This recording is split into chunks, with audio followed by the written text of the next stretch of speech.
Ili kuendelea kuonyesha kwamba michezo si uadui na ni umoja. Tunaona alichokifanya mkuu wa mkoa wa Mwanza, ndugu yetu Saidi Mtanda, ambaye wote tunajua yule ni mwanachama na shabiki wa klabu ya Yanga. Lakini leo mapema mkuu wa mkoa wa Mwanza Saidi Mtanda amewachangia wanasimba wa tawi la Igoma Mwanza shilingi milioni 1 na mafuta lita 100 kwa ajili ya safari ya kwenda Dar es Salaam kuivusha Simba yao kwenda nusu finali. So ukiangalia hiki ambacho kimefanyika hapa, lazima utasema tu huu ni upendo na ni jinsi gani ambavyo anajaribu kumjibu mkuu wa mkoa wa Tabora kwa kile ambacho alikifanya juu ya timu ya Yanga na management yake nzima. So huyu Saidi Mtanda yeye ameona achague upendo kuliko visa na chuki, na ndio maana ameamua kuwasapoti wao wana Simba wa Igoma ambao wana safari ya kutoka Mwanza kuelekea Dar es Salaam kwa ajili ya kuisapoti klabu yao itakapocheza mchezo wa marudiano na timu ya Al Masry ya Misri hapo tarehe 9 kwa maana ya Jumatano kwenye uwanja wa Benjamin Mkapa.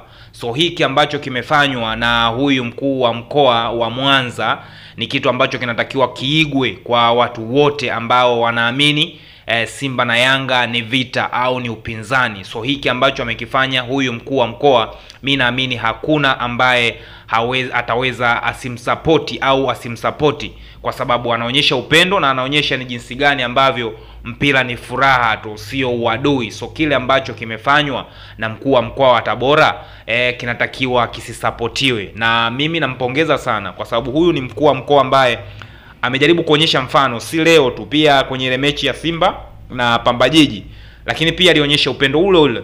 Alisemwa maneno mengi, alitukanwa, lakini hakuna chochote alichokifanya wala hakuwafungia viongozi wa Simba. So hii ndo vitu ambavyo tunavihitaji kuviona kwenye upande wa mpira, kwamba ukishaingia kwenye mpira basi kubaliana na hali na usiwe ni mtu wa hasira, yani uwe na low temper.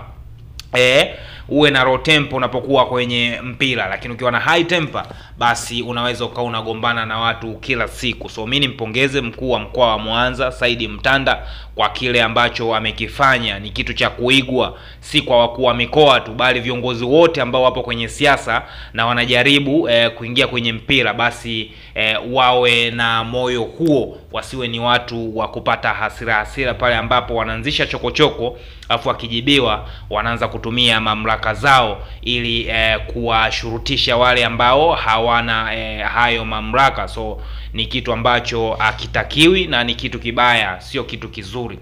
Lakini wakati hayo yakiendelea huko Mwanza na mkuu wa mkoa wa Mwanza Saidi Mtanda, huku Dar es Salaam tunaambiwa kwamba Fadlu Davis, kocha mkuu wa klabu ya Simba, amesema kuwa wapo tayari kwa ajili ya kupata ushindi kwenye mchezo wao wa kombe la shirikisho Afrika dhidi ya Al Masry ya Misri.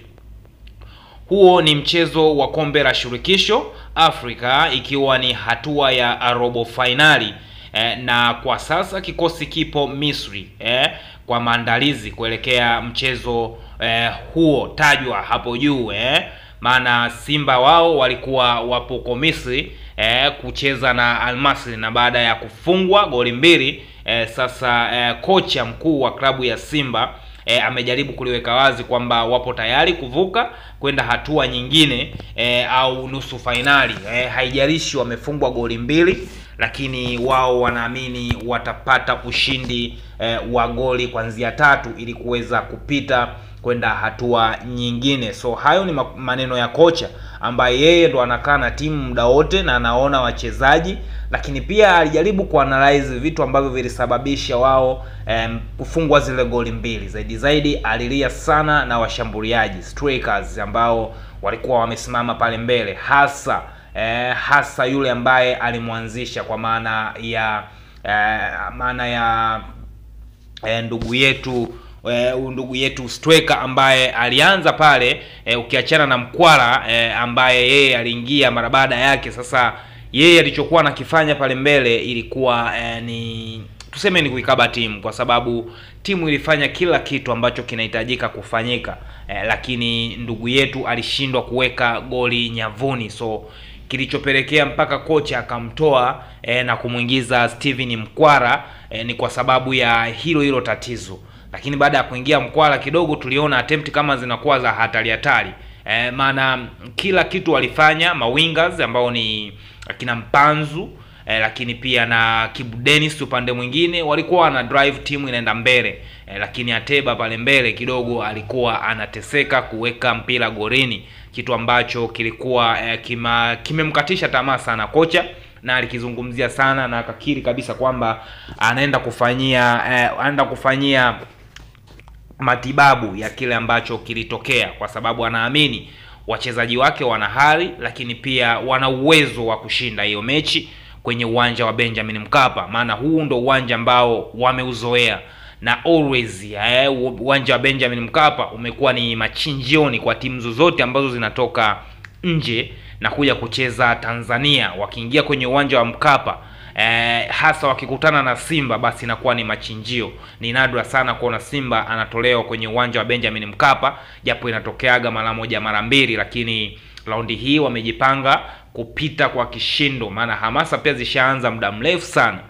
Na afisa habari wa klabu hiyo Ahmed Ali alishaanza muda mrefu sana, mpaka wakaanza kukaribishana, kutambulishana wageni rasmi, huku wao wakisema mgeni rasmi wa hiyo mechi wao wamemweka rais wa TFF bwana Wallace Karia kuwa yeye ndo mgeni rasmi kwenye hiyo mechi, lakini pia wakimwalika bwana Paul Chacha, ndugu yetu huyu mkuu wa mkoa wa Tabora, kwamba naye anaweza kukaribia kuja kuona vitu vitakavyofanywa na wachezaji wa Simba ili kuivusha timu kwenda hatua nyingine. So hizo ndo habari ambazo sasa hivi zinazungumzwa Simba. Sasa hivi wana Simba wote lugha yao ni moja, kwamba tunataka kuvuka, yani tunavuka. Hiyo ndo kauli mbiu yao ya kwamba wanaenda kuvuka sasa hatua hii, maana wamekaa sana hapo robo finali kiasi ambacho wakapewa na jina wakaitwa mwaka robo. Sasa nao wanataka wavuke, waliondoe hilo jina. Sasa tutaona tarehe 9 hiyo,